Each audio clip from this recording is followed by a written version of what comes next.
Welcome to Change the Narrative. I'm your host, JD Fuller, an African-American licensed psychotherapist, professor, diversity coach, consultant, and author.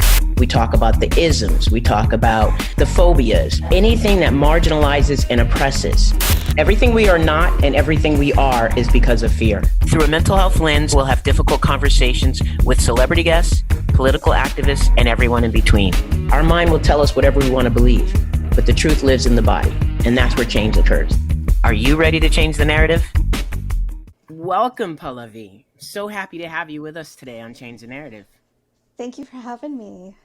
Absolutely. So I want you to talk a little bit about your background and just an idea of where you come from and a couple of key lessons that you've learned along the way.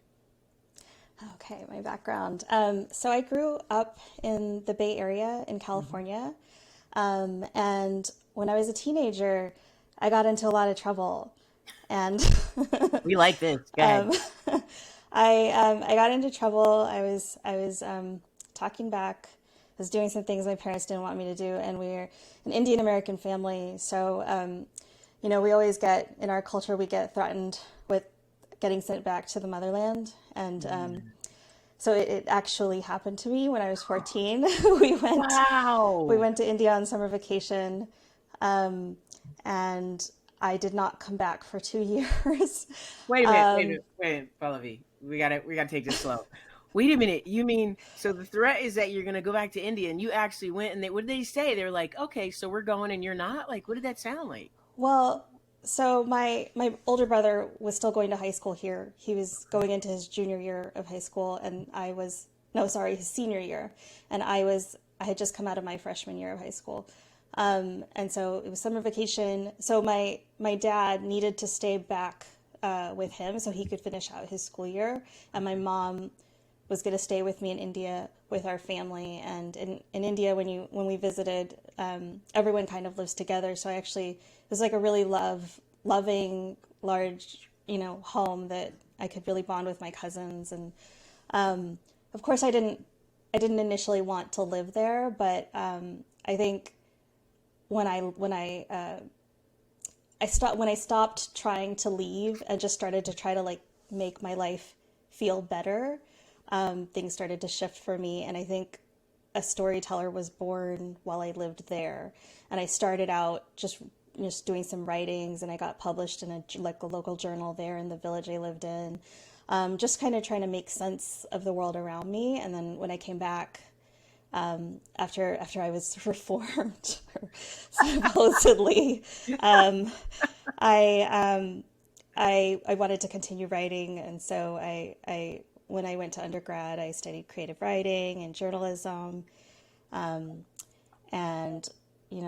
left college and worked for a community newspaper in the Bay Area, and then moved to New York and wanted to be a writer there, but somehow ended up at an ad agency. And yet storytelling kind of felt like a through line, even at the ad agency.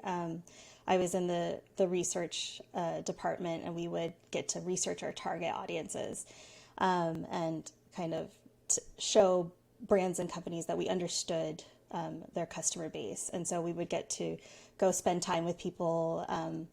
And that's actually how I got into filmmaking, because they would want to have some of those research investigations filmed. So we would okay, so this sounds really superficial, but we would, for Revlon, for example, we would go shopping with the customers and then film some of that, and then film some of their excitement, and then and stuff like that. Or if it was a pharmaceutical, then we would kind of sit with them and learn more about the impact of the medicine on their body. So that's how I got into filmmaking. And I was just a research person and a writer, but I made friends with the AV guys, and then sat in the edit suite and kind of became a producer there and learned some editing there. And then I was living in New York for about 4 years, and the work started to feel a little too, I just needed more meaning in my life. And even though it was technically nonfiction, because it was research, so it was real. But I think actually, I was working on a drug. I don't know how much I should say. I was working on a drug that was in the news for hurting people, impacting people, killing people. Let's just say it. And I was we had gone and we created this documentary, a mini doc for the pharmaceutical sales reps to make them feel better about working on the drug. And because they didn't want to sell it anymore. And so that was sort of like, that was my breaking point of like, I don't want to be doing this anymore. This is not the right thing to do. I want to make a better impact on the world. I want to work in true documentary. And so being in debt, of course, living in New York, I just decided, okay, I'm going to come home and crash with my parents back in the Bay Area, and figure it out. So that was how I got into documentary. And I think like some people have some really great stories about how they got into that. And I have like, I entered through the corporate world. But I disagree. That my mouth's over here dropping, and I'm trying not to talk while you're telling the story. This is so interesting. I love a good backstory. That's why I always start with, how did you get here? And that's such an interesting backstory. You know, people get angry at their country of origin and their families of origin because they uphold this structure of what they believe in. And you know, I don't have an immigrant story as an African American, so I'm very fascinated by how people communicate their roots to their children. And your parents made it very clear. We're going back to instill in you something that we see you losing here. Is that fair to say? yeah, I mean, I think so. I think there's something about immigrants that come to this country and they can, for some of them, they can be like their values are kind of frozen in time. And so like the country they left behind might be even progressing, but they're holding on to their values. And so I think there was a little of that. I think also like I wasn't hanging around with some good people, and I didn't even know it. I think, yeah, I learned some stuff later, years later. The boyfriend that I was dating, they thought that he was dealing drugs, and I found out in my late 20s that he was. And I was like, you jackass, like you should have told me, because I probably would have broken up with you and never got sent to India. Because I think I was like in over my head, and like I was like an innocent person hanging out with some people and doing things and like not really realizing how that could change my future. Yeah. No, that makes sense. So I think, yeah, I mean, I think I wasn't like the bad kid that my parents might have thought I was, but I don't blame them for what they did. And to be honest, I'm really loving my life now. And like, I just, you know, like you can't change anything about your past, because like, would I have my kids? Would I have my partner? Would I have this life? I don't know. So there's two things that you said that I think are really important. For me, it's like resonates is, and I hear it frequently in the immigrant culture, which is that hanging on to old values, and how kids born into that culture have resentment for it, because it's like, we need you to progress with the time. And I always, you know, when I'm working with a client, I try to help them understand how, while I can imagine, you know, great compassion for how that must be quite a conflict, I also feel something positive about the parent who knows that they had to sell out something to come here and provide opportunity for you, and they don't want you to lose what helped them get here. Does that make sense? yeah, absolutely. Yes. And then the other thing is that, you know, when you stop fighting it, when you stop fighting being in India, you got what you needed. That to me is everything. That's really powerful. Yeah, thank you. I think the experience it stuck with me for life. And I think as a storyteller, I want to keep revisiting it. So I'm thinking about a narrative feature in my future that kind of explores, some of what I went through, but inspired by true events. Yeah. I love that. Okay, I'm going to start off with your most recent project, but I want to use a different format. today, which is basically I want to get through as many of your projects as we can at the time we have available, and I want you to answer three things basically. Just briefly, what it's about, why did you do it, and what did you learn from it? Okay, so let's start with Coach Emily. Would you talk about that a little bit? Sure. And I might ask you to repeat the Yeah, questions. of course, of I'm course. like a very visual person. When I see As it, am I I. can, yeah.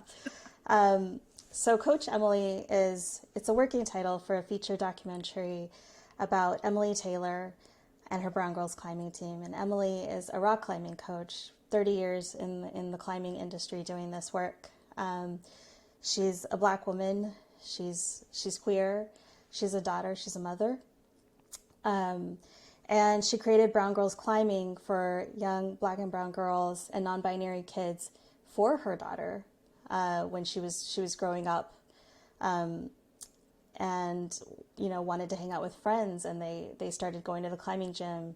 She would like play dates, and it became a thing. It became this structured, beautiful vessel to support these kids in climbing and adventuring and just life. And so I started filming in 2019. I reached out to Emily. I think early in that year I reached out to her. I had seen this news story. It was about a 5-minute video, and it was a beautifully done 5-minute video that was published in January of 2019 around Dr. MLK Jr.'s, just around the holiday. It was celebrating Emily and the work that she was doing. And I just thought, like, wow, like I've climbed, but I've never progressed past emerging because I don't have support. And it feels kind of alienating to me personally, just being in a space where not too many people look like me, and where I don't have, I feel like I need a little more of my hands held and have some more support. So when I saw that, I was like, I want to know her. I wish she was my coach. I want to film her. Let me just throw her an email and see what happens. And she said she was open. We met up one day in the afternoon. I was on maternity leave with my second child, and so I brought him. And she immediately grabbed him, and he was very attached to me. He was 10 months old at the time, but she's some kind of baby whisperer, and she just held him for an hour and a half. And he was like, I have a picture from that day where he's just looking up at her and cooing, and I'm just like, what is going on here? And I was so relieved. I was like, wow, this is great. I think we had decided for my second child that I would take a year off, because for my first I had jumped into grad school after 3 months, and so I wanted that time. But then at 10 months, in that first meeting with Emily, I was like, okay, I'm ready to jump back in. I can let go, and there are people that can be as loving to him as I am. You are a natural storyteller, first of all. Just the way you put pieces together, and just I feel them, and I love that. That's good storytelling. What did you learn from this project? Because I'll tell you, in the small trailer I saw, I was in tears and just thought, so amazing for what these kids have an opportunity to have with Coach Emily, but also, man, if I had had something like that, like I would have really explored climbing, because I love it and just don't have the body parts these days to do it. But what did you learn from it? I think for me, so Emily's coaching model is really holistic. She's looking at the girls and the kids for everything that they are, for all the parts of them that make them who they are, and they can show up and feel whatever they're feeling, and she shows up and expresses, similar things. So there's no pretense. There's no and it's not harsh coaching of, it's not aggressive coaching of do this or else. It's really let's all come and be who we are and be accepted for that. And then she figures out ways to kind of turn up the notch a little bit to help support them to be who they are. And so I think for me, I think I hope with this documentary that everyone kind of feels gets to experience what it's like to be coached by Emily, because I've felt it too. And so, like, for me personally, it's like, it's very inspiring to see her impact on the kids, her impact on her daughter, and just making moves in the climbing industry. And then for me, it's like, I'm just starting to feel a little more comfortable voicing myself, like voicing who I am and what I'm about and what my needs are. And so, like that I can, I think she's very assertive about her boundaries and her needs, and she's teaching the kids to do the same. So they're, during class, they're just taking care of themselves, and then they're also learning. And I think for me, as a person that's a filmmaker and a working parent, a mother and a wife and a daughter, and all of these things, like, I just feel like sometimes certain parts of us get neglected, and Sure. in being in our orbit, it's a great reminder to nurture those parts of ourselves that need things. Yeah. Yeah, no, I definitely felt that. And exactly what you said about feeling like you're being coached at the same time, which is really powerful. All right, I want to get to a couple of others if we can, Sure. and then we'll talk about where everybody can find all of these. The other one is, I'm trying to decide which one. Okay, Escaping Agra. Did I say that correctly? Mm-hmm. Will you talk about that a bit? Sure. So with Escaping Agra, it's following a transgender teen, but adult, 19-year-old Naveen, who was also sent to India and held against their will. Essentially, their parents found out about their gender and sexual orientation after their first year of college, and took them to India on a trip to care for their ill grandmother, and then kept them there in Agra, in their family home. And Naveen needed to enroll in college there, was just living life there, but trapped. No passport, no documents, no way to get home. They were a student here where I live in California at UC Davis at the time. And so, yeah, it was a very extreme and traumatizing and kind of awful version of what I experienced, because I didn't have to deal with homophobia, transphobia. Like, I was a child. It was my parents' right to send me there. Naveen was an adult. And so when I found out about it, they had published a YouTube video. We're trying to get home.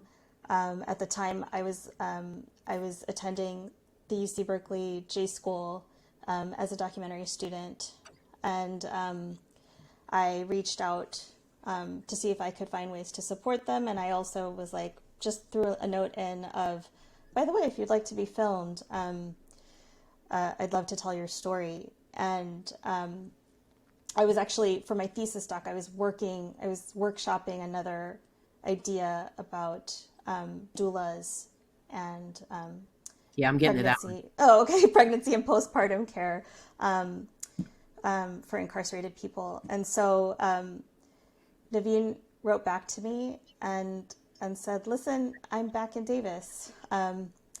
There was a court case that they had filed, the activists filed on their behalf. They won the case. Transgender rights in India, it's there.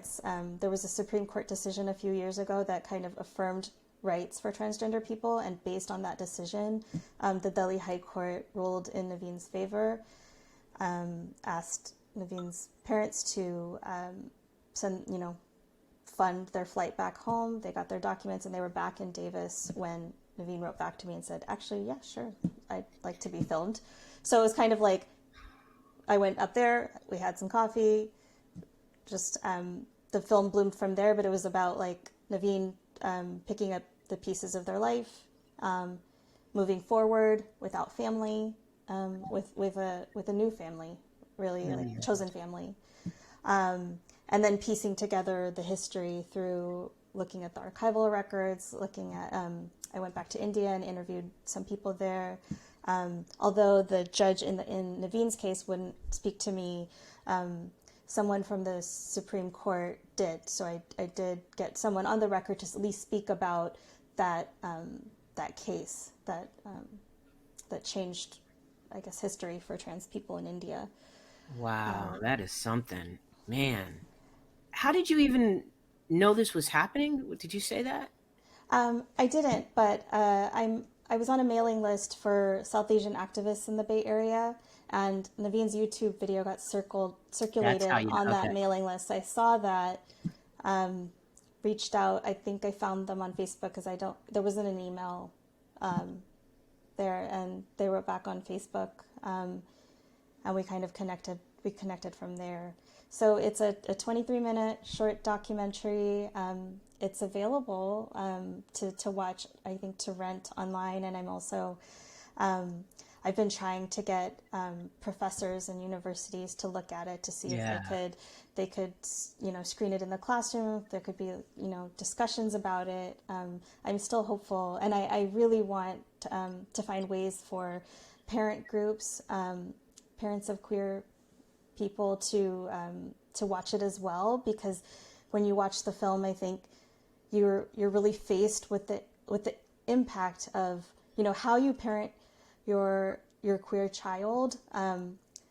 Like it can be really devastating, the things that you do on their psyche, and so or it could be really affirming and supportive. And so like in the film you see Naveen interacting with their partner's family and kind of experiencing for the first time some unconditional love. And that's so I think you see both sides of that. And so I'm hoping to still send it out.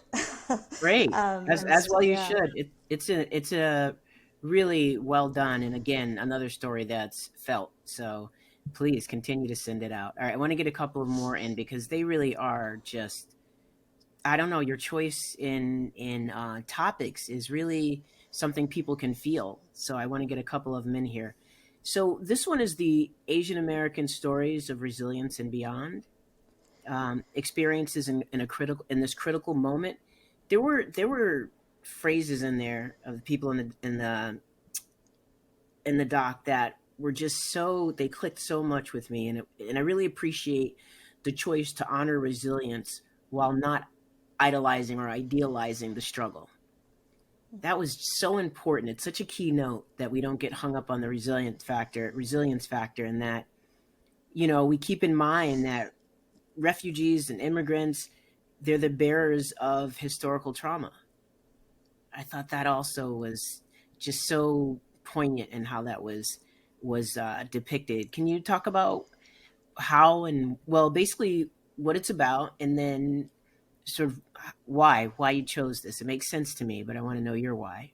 Sure. So I cannot take too much credit for this amazing series. It was definitely a group effort, but I was the lead series producer for Asian American Stories of Resilience and Beyond, and it was a co-production between Asian American Documentary Network and World Channel, and which is based out of GBH in Boston. Okay. So public television, and also Center for Asian American Media. And the series was conceived by folks at ADOC.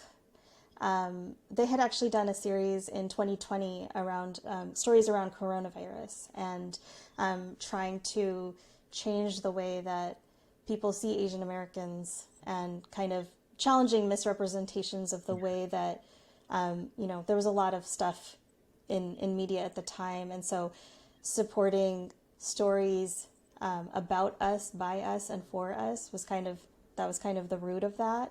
And then so in 2021, we kind of got together and regrouped, and we're like, where are we now? It's not like it's not the early onset of the pandemic, but we're still kind of in the thick of it. I mean, some people were getting vaccinated, but there was still a lot of grief and struggle, and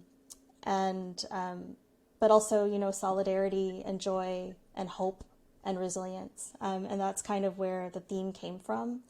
And so ADOC, along with World and Cam, they put out a call for 10-minute shorts, and we ended up with this series, this beautiful series of 7 films, 7 Asian American filmmakers, really telling us those stories in their own way, and like in very unique pockets of the country. And I don't know, it was such an honor and privilege to be part of the series producing team and kind of shepherding those films to fruition and kind of supporting filmmakers. And I think what we were hoping with that, at least on ADOC's side, we were really focused on the production of the film, and World Channel being this station, or the out of GBH, the station, they were handling distribution. And so like for production, I got to just like check in with filmmakers and see where they're at and what do they need. And you know, a lot of opportunities for filmmakers lately are like you just hand people money and then that's kind of it. But like, what do you do with it? And I think I see a future in myself of wanting to support filmmakers more holistically. I'm coming back to Emily's coaching model of holistic care, because I think we need more than just like, we just need more than the finances. We need support of like, you know, how do we do this? And there's just so many needs that pop up in the moment. And so to have someone to talk to about it, I think I really loved being one of those people. And so, but I give a lot of props to the whole team, the series producing team. And then I also, I'm just really grateful to have connected with ADOC to be given that opportunity. And so I'm actually working on their next series, which is going to come out in 2024. And also a partnership with World Channel, and going to get to work with filmmakers again. And we have a wonderful team.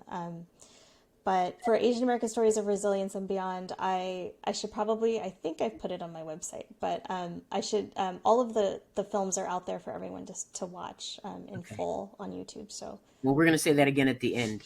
okay. You know, what you describe is, in this collaboration, is what our cultures from the global majority are. We're collective. And so it's a natural response for you to just find your way in there and find your part of how to make this happen. And I appreciate that it was done. Again, another project that was very, very personal, because people went through things that they'll never get a chance to tell the story. And that community went through something in particular where others get to have that reality validated, because it was a painful time in so many different ways. So thank you. Okay, another one. I'm not sure what your part in is, what part you played in this, but it was on your website, so I grabbed it. And this one, I call it "Everyone Deserves a Doula," and I added my own little piece: to doula or not to doula. That is the question, and it's because birth rates are so poor in the global majority. Talk about that. Sure. So Roots of Labor Birth Collective is a collective of doulas of color here in the Bay Area. Many here in the East Bay, many here in Oakland, where I am. And we are specifically gathered to, I say we, because I have to tell you, I became a doula and joined the collective. So that's, I just realized I should explain why I'm saying we.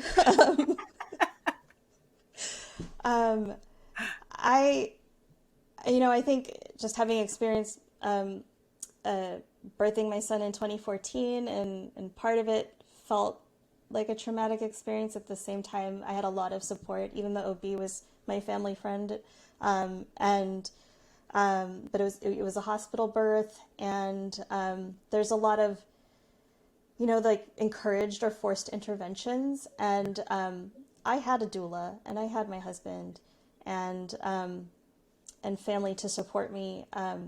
But not everyone has someone to kind of translate when they're giving birth to, advocate for their needs. And so a doula is someone that is supporting a birthing person, emotionally, physically. They might need something physically while they're dealing with contractions or whatever, and spiritually.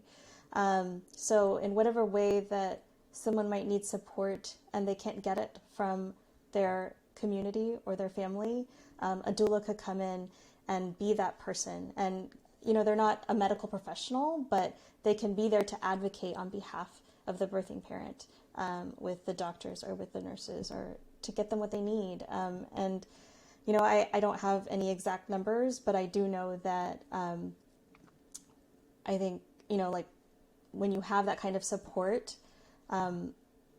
your chances of survival for the babies are much higher. And so I reached out to Roots of Labor in, I think, 2016 or 2017. I was interested in that thesis doc that I had abandoned. I was interested in revisiting it. And I wanted to, I was looking at doulas who work in jails, and I was looking at, incarcerated people who give birth in jail, and then they get to keep their baby with them at least for up to a year. And so I was looking at both of those and kind of had documentary ideas percolating. When I got in touch with Roots of Labor, they invited me to a doula training, and I attended it. I got my certificate. The deal was, I wanted to get inside Santa Rita jail, and you couldn't do that without being a doula. And I wasn't going to fake it. So I was just like, I'm going to go to this training. I'm going to get certified. And then I'm just going to go witness the doulas, the Roots of Labor Birth Collective doulas going inside to support birthing parents. And then what happened was, sometimes it was like Monday afternoon. Sometimes, plans, the doulas that were coming in, their plans would change. And then I was left alone. And so, I just went in, and then I just supported them because I was equipped with the tools to do it. And I had the knowledge. I had the binder of the info. I had I'm a person. I can listen. I can empathize. So I just started doing that. And in the process of doing that, for me, it just felt like something, like a calling almost. And so it's not my main bread and butter or anything, but I didn't want to stop doing it. And I also, in the process of connecting with people, so some of the people that inside that we were connecting with, they wanted to become doulas on the outside once they got outside. And so, so I thought oh, there's a documentary idea there. But I guess I just in the process of connecting with people, I started to feel like the idea of doing the documentary was I could never get complete consent. It just didn't feel right to me. I didn't want to do it anymore. I just thought it just felt unethical. And okay. I'm in there to support someone, mm-hmm. and to then try to say something to potentially coerce them to be in a documentary when, to me, full consent cannot be given. It felt like the wrong thing to do. Wow. So I produced I did the camera, and I edited the documentary that you see on my website, the short okay. documentary that was a campaign for them. It's called Everyone Deserves a Doula. And they were just fundraising so that they could pay doulas to support people in the community and to support some of the work that happens at Santa Rita Jail. But I think, COVID kind of shuttered that program for a while, but we're gearing up to go back in. And so I've got my insurance. Alameda County has some requirements for us. I'm about to go back in, and it's not for a documentary, and it's not for storytelling. It's just to be there. And yeah, I think I think the collective is definitely, if people want to watch that and support them, they're doing so much good. And the jail program is, I think, a worthy one to support. It's hard to believe that this won't turn into a story, even if it's not that one in particular. I could see how you could tell the stories of people, because there are people who need this advocacy. And I don't think, people outside of the community actually know just how much that's true. So I appreciate that. Okay, let's see, we have more time. Let's do a couple more. Gifting gold, breast milk donors. I was all over the place. I was like, oh my gosh. You're really digging into my my past. There's so much here, though. It's so representative of what you're made of. Talk about that a little bit. Okay, so 2014, my son Kush was born. I was not able to provide all the milk that I thought he needed. Okay.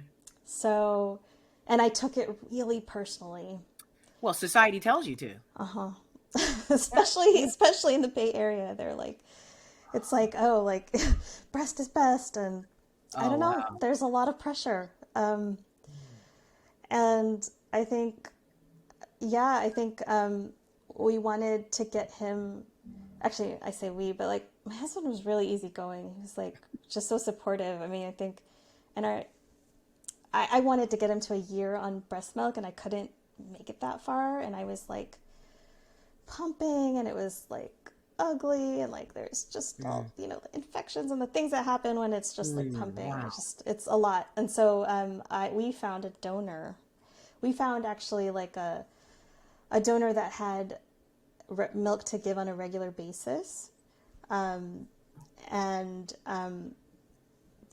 think the experience for me was like, I don't know. I think it's such an pumping is so awful. It's like the experience of it. Like, so for someone to do that, just to do it for someone else's baby, it was like just life-giving. And, we had that kind of relationship for 6 months. And then by the end of it, she had to move, and then Kush was turning 1, and I brought him to the last meeting, and I was like, I just want to show you his thighs, because like, look at his thick, chubby thighs. And so then we both cried, and I saw her baby too. And it was just like, it was such a meaningful like exchange. And I think it just stuck with me, and I wanted to do something like that. So I put out a call, and I found actually 2 families that were doing this. And so I filmed 2 of them, but I could only fit one into this particular story. But it's just such a beautiful thing for someone to do that for someone else. And, for my second, actually I didn't have issues, but then I was also like, I'm going to do formula and I don't care. It's like, it was a lot, less pressure, because you're just like, but somehow it actually worked, and I didn't even have to pump. And then he was like super tied to me. So we didn't have to do that much formula. But I think, I wish. I mean, so it is this beautiful thing, and I love that I captured it in this moment, in this short mini doc. But I also want people to just ease up on themselves. Absolutely. I thank you so much for sharing that. I think it's really important, and it really touched me. So I'm glad to have brought it up, and you shared your experience. You didn't have to do that, and thank you so much. Okay, let's do the final one before we wrap, and then I want you to tell people where they can find all of your work and how they can stay connected to you, because I know I'm going to. I dug deep and really enjoyed and appreciated everything that you've done thus far. Let's do, I'm going to need some help on the name, but Welcome Home Jihad? Welcome Home Jaiji. So that is a film that's in production. And it's a film that's, it's shifting as we speak. I'm still figuring it out. But what happened was I was filming. There was this street in downtown Berkeley that needed to be renamed. There was like a Shattuck Avenue East and a Shattuck Avenue West, and there was like a wayfinding issue apparently, and they had to rename it. And So the city of Berkeley came up with this idea to put it out into the community, get some suggestions for names, and a group of South Asian activists, several of whom I know and have a connection with, were supporting the name Kalabagai and Kalabagai Way. So I kind of followed along. I was just filming them campaigning for this name. And Kala, she's a South Asian woman who never lived in Berkeley, actually, because she was barred from entering her home that she and her husband had purchased. And they were physically barred by, the details are a little fuzzy because there's some accounts, but it sounds like something of a white mob of neighbors that didn't want them to live in their neighborhood, and so barred them from entering the property. And so Khaled basically told her husband, this was in the 1920s, I think, like, we don't need to live here. Let's just go somewhere else. And so they never got to live in Berkeley. And so there's a lot about Khaled that makes her kind of special, and why she touched so many people today, or in the last few years, and why her name is now on that street sign. But I think the thing that sticks with me is that she was a community caregiver. She took care of everybody. And I think there's something about the aunties in our community that don't get any credit. There's just like this unseen labor that holds us up, that holds movements up. And so she hosted gatherings where activists would come together. There was her husband was a member of the Gadar Party, which they were fighting for Indian independence here in the Bay Area, but Indian independence. And so there was things that they did. There was things she did. She became, she created this wonderful community where she eventually moved to the Southern California. And some people refer to her as Mother India or Jaiji. And so Welcome Home Jaiji is about, welcoming her home back to Berkeley and honoring her for who she is, and really honoring aunties for who they are, and for what they do for us. So that's kind of that. I think, so what's shifting about the film, because it's in production, but it's earlier in production than Coach Emily, is that